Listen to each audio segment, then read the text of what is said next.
Olá, muito bom dia a você que está conosco, nos acompanhando aqui pelo site Notícias Agrícolas, no ar mais um boletim. No lugar do mercado tradicional do boi, que a gente traz diariamente para vocês, a gente vai entender um pouquinho como anda a pesquisa, principalmente no desenvolvimento aí da produção pecuária aqui no Brasil, as novidades, o que vem por aí. E o nosso convidado é o Flávio Dutra de Rezende, pesquisador na APTA, lá de Colina, aqui no interior de São Paulo. O Flávio vai contar um pouquinho para a gente dessa evolução aí da produção pecuária no Brasil, inclusive uma técnica desenvolvida lá na APTA, lá de Colina, que é o Boi 777. A gente vai entender melhor como essa técnica ela vem de encontro à necessidade de um mercado mais exigente hoje e, obviamente, tem novidade vindo por aí, que são as pesquisas que estão em andamento. Flávio, seja bem-vindo, meu caro. Muito obrigado por estar aqui com a gente, nos ajudar a entender um pouco mais das pesquisas, né, focadas aí na pecuária. A gente percebe que tem uma necessidade muito grande, seja na demanda, no consumidor, de quem compra a nossa carne, seja na produção, por conta de custo, de eficiência, enfim, de necessidade aí de melhorar os resultados na ótica aí do pecuarista, do produtor. Como é que a gente está? Como é que está a nossa pecuária atual e o que a gente consegue afirmar hoje da pecuária brasileira? Flávio, seja bem-vindo, meu caro.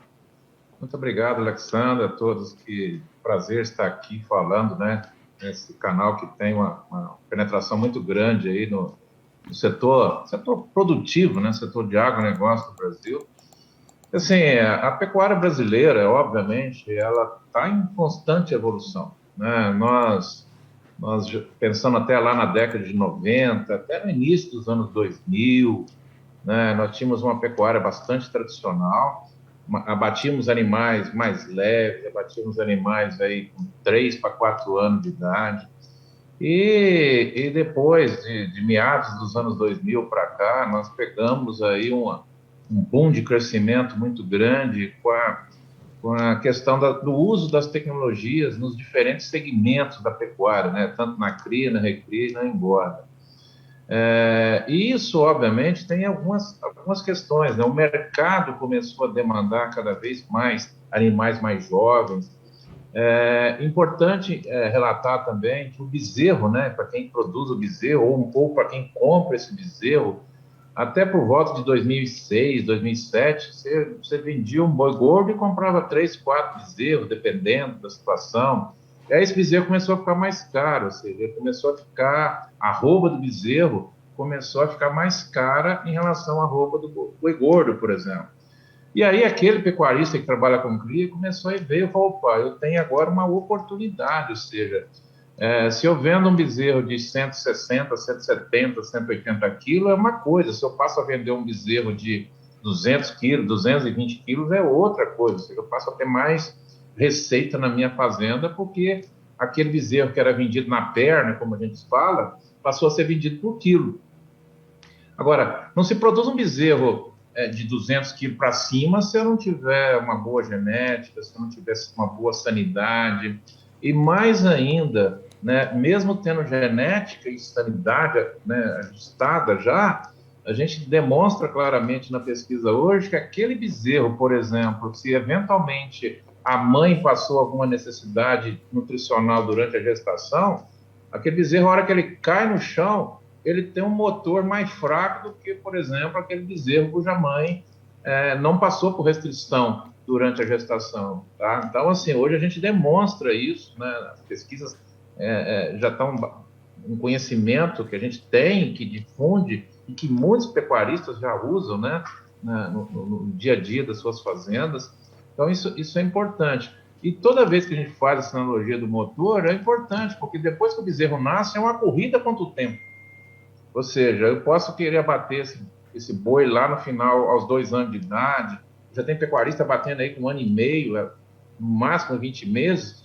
E também aquele pecuarista que mata boi de 3 anos. Então, assim, se eu tenho a necessidade de abater um animal mais jovem, mais pesado, ele tem que, obviamente, ter a qualidade genética dele, mas ele também tem que ter a vaca, a mãe dele, tem que ter passado por uma condição de ajuste nutricional mais adequada, principalmente durante essa fase do meio da gestação até o parto. O cuidado começa, então, no momento em que a detecção é feita ali da prenhez da fêmea, então. Na realidade, o cuidado é sempre, né? Até porque quando eu vou identificar que ela ficou prenha, né, eu tenho que olhar isso antes, ou seja, a gente sempre está pensando na fertilidade daquela matriz. Uhum. Então, a primeira coisa é, a vaca tem que parir bem.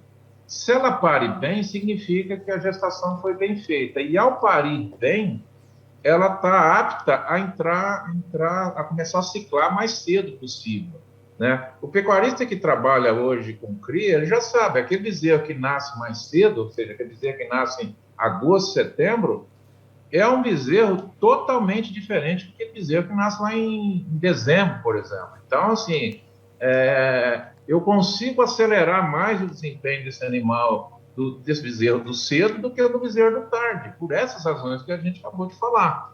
Então, se eu sou produtor de bezerro, eu vou querer desmamar bezerros mais pesados, porque eu vou receber mais por ele. E se eu sou comprador de bezerro, eu também vou querer esse bezerro do cedo, por quê? Porque a hora que eu chegar com ele na minha fazenda, é um bezerro que responde melhor ao manejo. Então, ou seja, as duas etapas do sistema de produção, cria e recria, elas estão conectadas. E, obviamente, isso a gente vai levar lá para a terminação também. Muito bem. Agora, o Brasil hoje já produz, já tem essa cria com essa característica, a pesquisa já está difundida, ou ainda exige um trabalho mais intenso aí, Flávio, para que vire um padrão, digamos assim, da pecuária brasileira?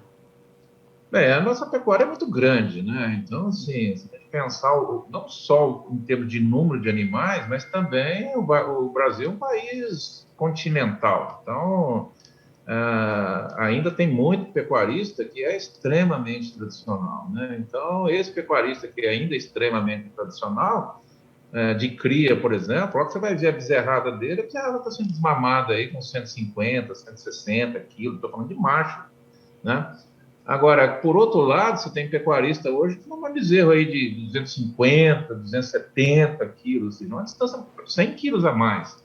Agora, por que um consegue fazer isso e o outro consegue fazer bem menos? É óbvio, né? Existe uma série de ferramentas que aquele pecuarista que está mais ajustado está utilizando. Então, é um processo de evolução, né? Um processo de evolução, obviamente, ele demanda tempo, ele demanda também transferência de tecnologia, uma coisa que a gente faz muito, né, aqui é transferência de tecnologia.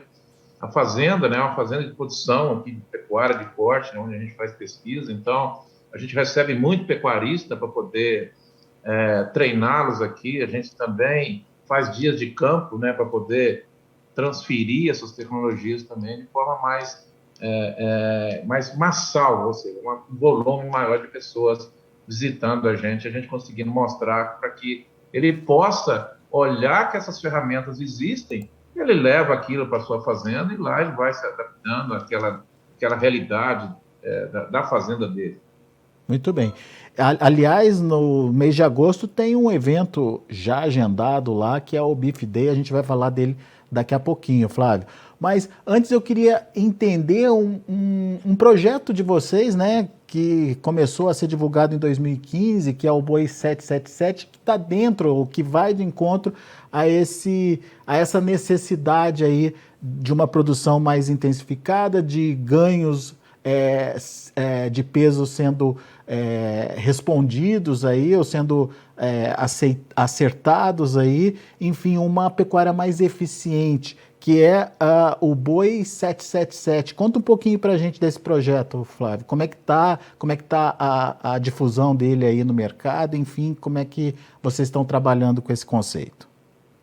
Bem, esse é, como você acabou de falar, isso é um conceito de produção, então ele serve para qualquer, né, se o pecuarista tem, né, lore ou outra raça qualquer, se é cruzamento industrial, que é importante nisso? Quando a gente fala do 777, nada mais é do que o estabelecimento de uma rota.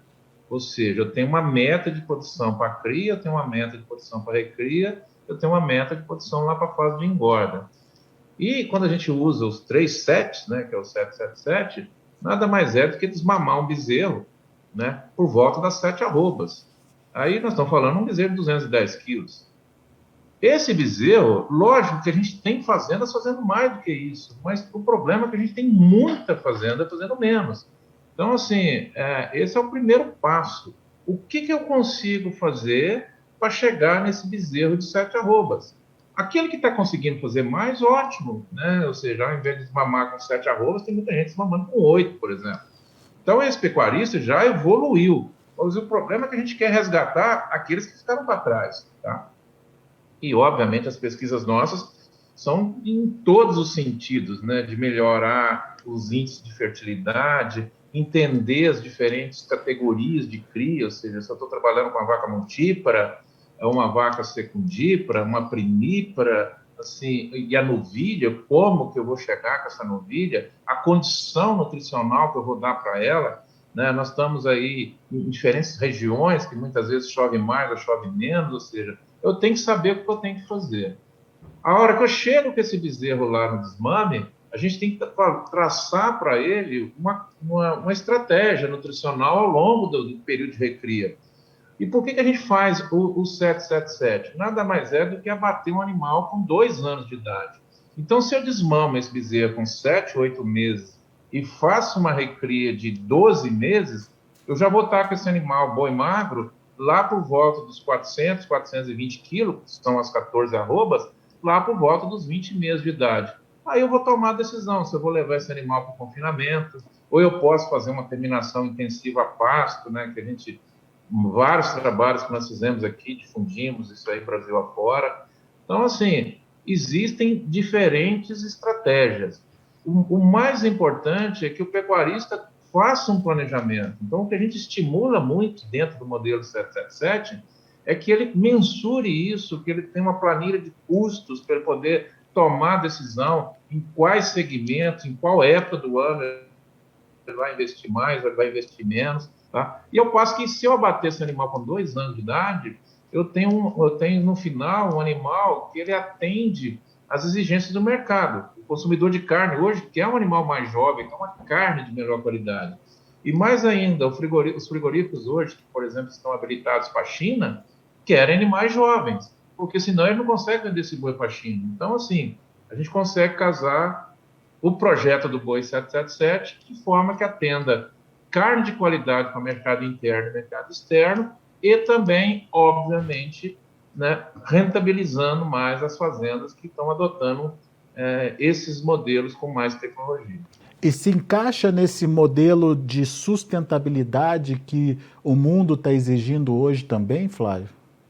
Sim, claro. Hoje, né, a gente abre aí qualquer mídia que a gente está assistindo hoje, o bovino é considerado um dos causadores aí, né, pela emissão dos chamados gases de efeito estufa. E quando a gente passa a olhar as fazendas que estão adotando tecnologia, né, a gente consegue, obviamente, abater um animal mais jovem. Para eu poder abater um animal mais jovem, por exemplo, eu preciso de melhorar os manejos de pasto, por exemplo, tá? E uma pastagem já com melhor manejo, ela fixa carbono. Então, o que a gente faz é um balanço entre emissão e fixação. Quando eu penso nessa conta de mais e menos, se eu passo a fixar mais do que aquilo que o animal vai emitir, obviamente eu passo a ter um balanço positivo. E tem muitas fazendas hoje no Brasil já em balanço positivo. Se a gente fizer uma analogia com o carro só emite, por exemplo. Então, ou seja, hoje tem empresas aí que estão comprando carbono, créditos de carbono.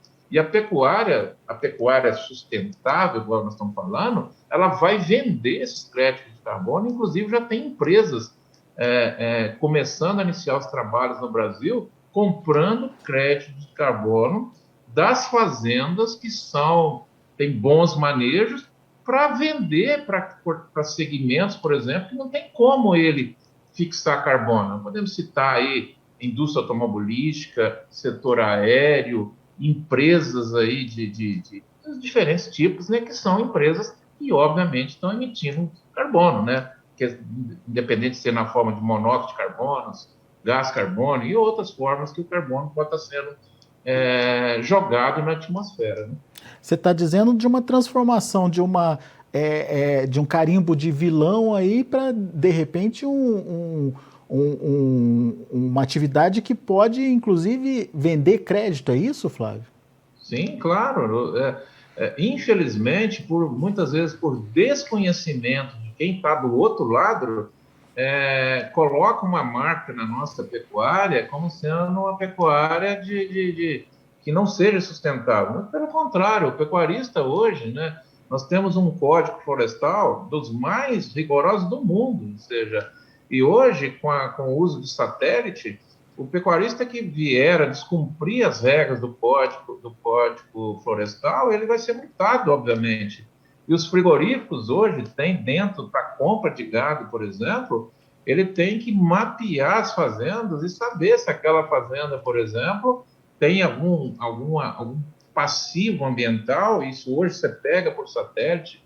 Nós estamos falando de passivo trabalhista, de trabalho escravo. Então, assim, quando a gente pensa na sustentabilidade, nós estamos pensando na sustentabilidade do ponto de vista ambiental, nós estamos pensando na sustentabilidade do ponto de vista social também, e mais ainda, né, essas tecnologias que estão sendo utilizadas hoje nas fazendas, elas também fazem uma economia circular naquela região. Isso é extremamente importante, porque de forma direta e indireta, ajuda ali o posto de gasolina, ajuda o hotel, ajuda o supermercado, e por aí o dinheiro vai circulando naquela região. E, obviamente, fixa, né, as famílias naquela região. Senão, a gente não teria uma condição das pessoas sobreviverem nas diferentes regiões que nós temos no país, que a gente conhece, né?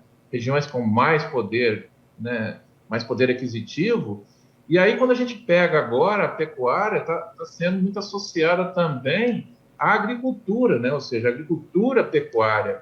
Então, assim, a agricultura hoje, em muitas regiões, né, que entraram na agricultura, nós estamos fazendo hoje terceira safra, por exemplo, ou segunda safra, né? Tem regiões que a agricultura tem problema às vezes tem risco climático, né? Falta água, aí o boi se encaixa perfeitamente, né, nessa chamada segunda e até mesmo uma terceira safra de produção. Só o Brasil tem isso, né? Então, assim, basta agora a gente demonstrar isso para a sociedade brasileira e mundial, que o boi deixa de ser vilão e passa a ser o mocinho, né? Vamos chamar assim, da história. É isso aí. Ô Flávio, a gente trouxe o Boi 777 para discussão aqui, porque é uma tecnologia que surgiu aí com vocês na Apta de Colina, já vem sendo bastante empregada pelo Brasil afora, mas as pesquisas não param, né, Flávio? E é isso que eu queria comentar contigo, porque mês que vem vai ter um dia de campo muito importante aí em Colina, né? Eu queria que você contasse um pouquinho mais para a gente sobre o Beef Day, é isso? Isso, o Beef Day é um dia de campo nosso, né, que a gente faz ele de forma bianual. Então, nós já fizemos duas etapas em 2016 e 2018. Obviamente, tivemos que interrompê-la em 2020. Né, voltamos agora para o circuito, né, de realização agora em 2022, né, dia 17/8. Então, todos que estão nos assistindo, basta acessar o nosso site do evento lá, www.beefday.com.br, lá vai estar toda a programação.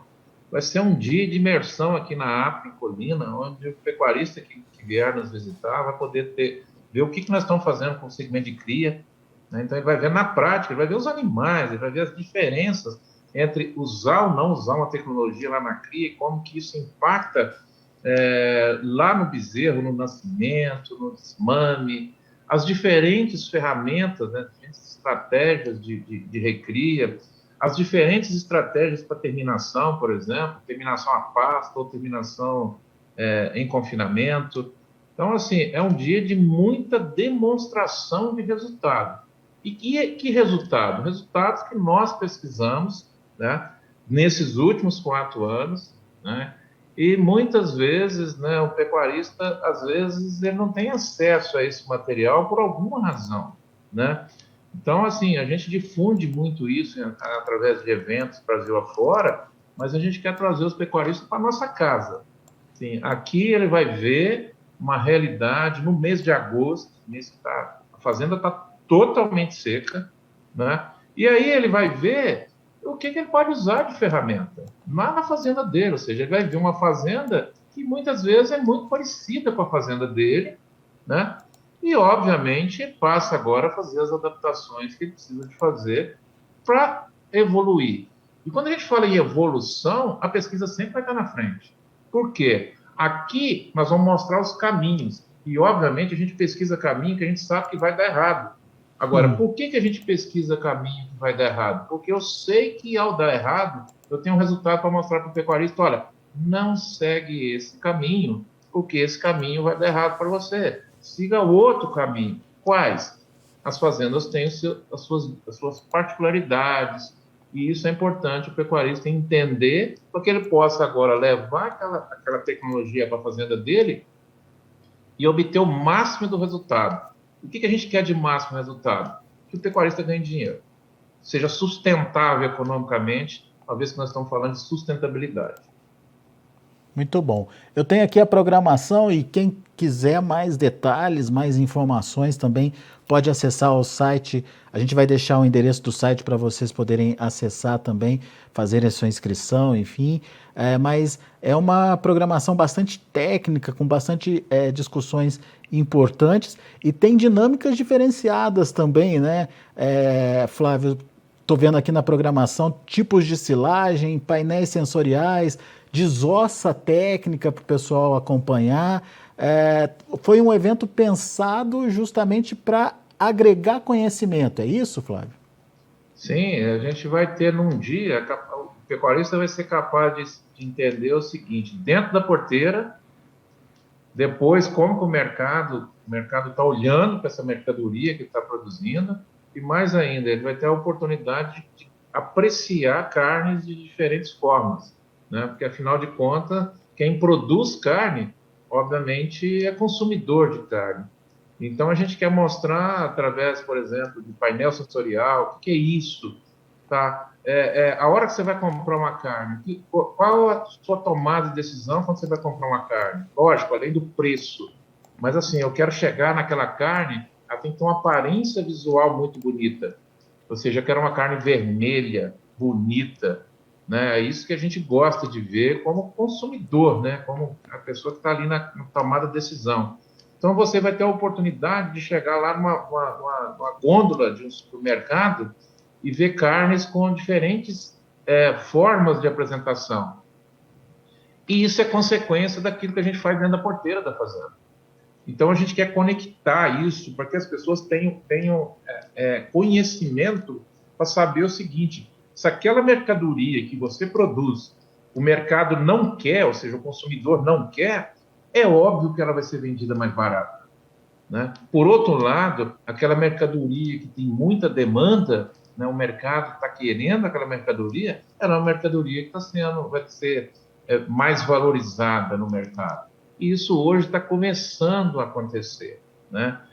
Nós passamos muito tempo sem ter essa avaliação, vamos chamar assim, de padrões de carcaça. Você vai poder ver, por exemplo, o que nós estamos fazendo aqui com produção de carne de novilha jovem, né? Esse é um mercado que cresceu muito no Brasil. Quem não quer consumir uma carne, por exemplo, de uma novilha Nelore gorda, né, extremamente saborosa? Então, assim, isso vai ser um dia, né, que nós vamos começar das 7 horas da manhã até as 5 horas da tarde, onde o pecuarista que vier aqui ele vai poder passar por todos esses caminhos e além de apreciar a carne, voltar para a fazenda, né, para a casa dele, é, despertar alguma coisa que seja diferente. E aqueles que já usam algum tipo de tecnologia, que nós vamos demonstrar aqui, que ele possa se sentir mais seguro em tomar a decisão: olha, eu estou no caminho certo. Muito bem.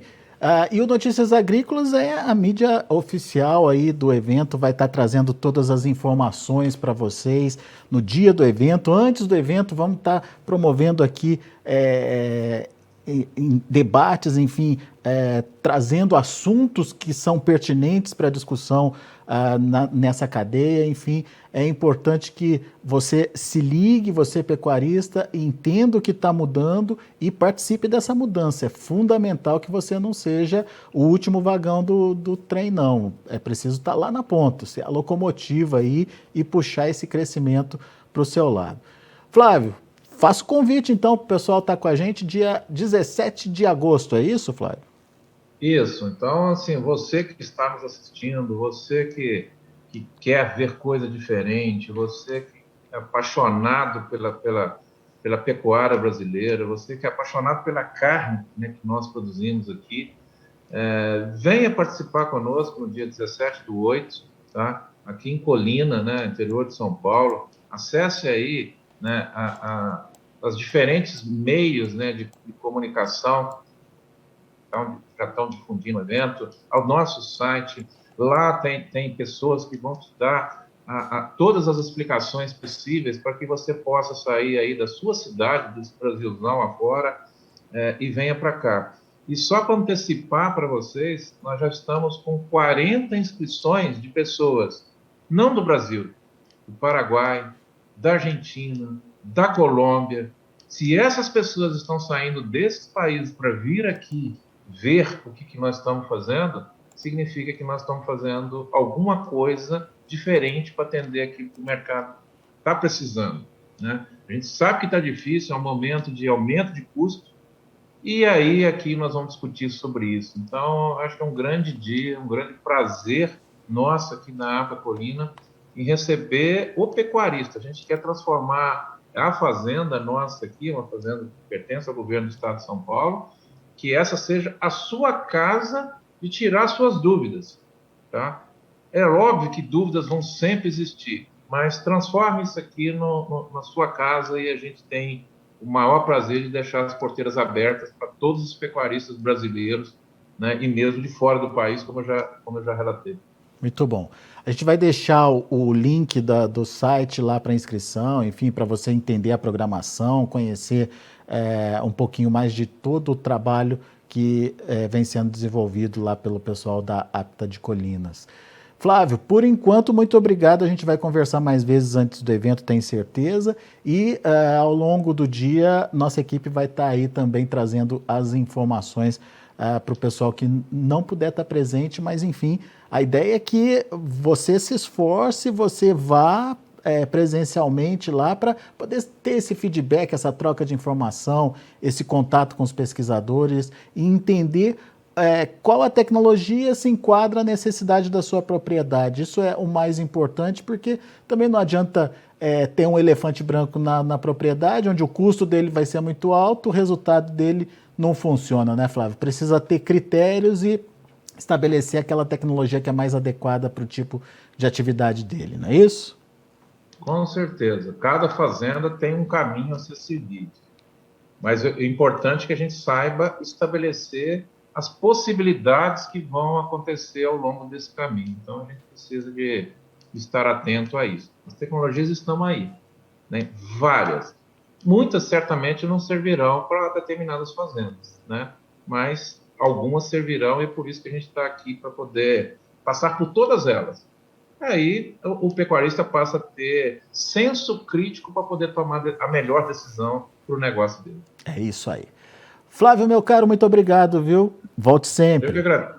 Eu que agradeço a oportunidade, certamente será um grande prazer recebê-los aqui também, como mídia parceiro. Eu acho que é importante o papel que vocês fazem, né, e levar para os diferentes segmentos, né, do nosso grande Brasil essas notícias, né? Vocês são o veículo para fazer aquilo que a gente trabalha com pesquisa, por exemplo, chegar lá nas diferentes regiões desse nosso grande país. É isso aí. Conte com a gente, Flávio. Grande abraço. Até a próxima.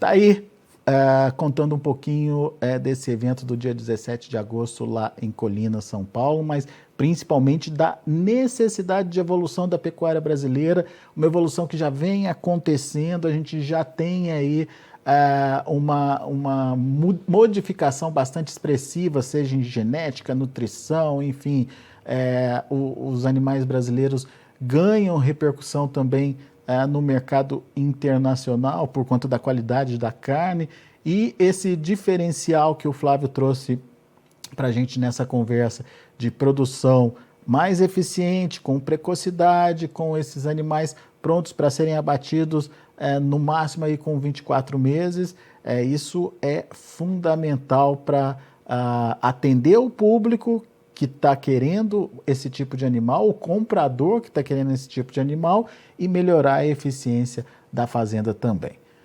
Daqui a pouco a gente volta com outras informações e mais destaques. Notícias Agrícolas, 25 anos ao lado do produtor rural. Participe das nossas mídias sociais no Facebook Notícias Agrícolas, no Instagram @Notícias Agrícolas e em nosso Twitter @Notiagre.